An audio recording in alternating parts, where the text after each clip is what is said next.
महाराष्ट्रातील तमाम शिवसैनिकांसाठी सर्वात मोठी अपडेट समोर येऊ लागली आहे।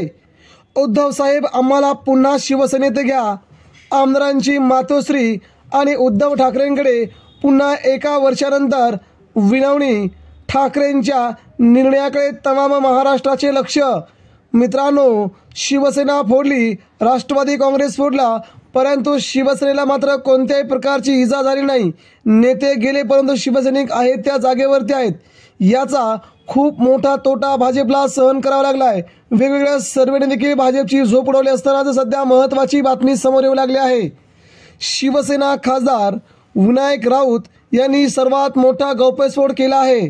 शिंदेगडातील 20 ते 22 आमदारांनी सध्या उद्धव साहेब आम्हाला पुन्हा शिवसेनेत घ्या अशी विनवणी केल्याचं त्यांनी सर्वात मोठं वक्तव्य केलं आहे। या धाडसी वक्तव्यामुळे राजकारणी लोकांच्या भुवया उंचवल्या आहेत।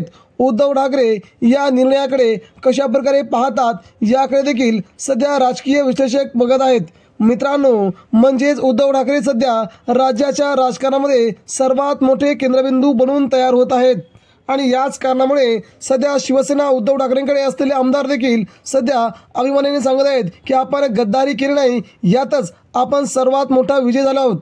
मित्रांनो, याबद्दल आपल्याला काय वाटतं? उद्धव ठाकरे या आमदारांना पुन्हा शिवसेनेत येतील का? कधी हे आमदार प्रवेश करतील? याबद्दल आपल्या प्रतिक्रिया काय? ठाकरेंनी या आमदारांना प्रवेश देऊ नये अशी शिवसैनिकांची मागणी आहे। मित्रांनो, कृपया कमेंट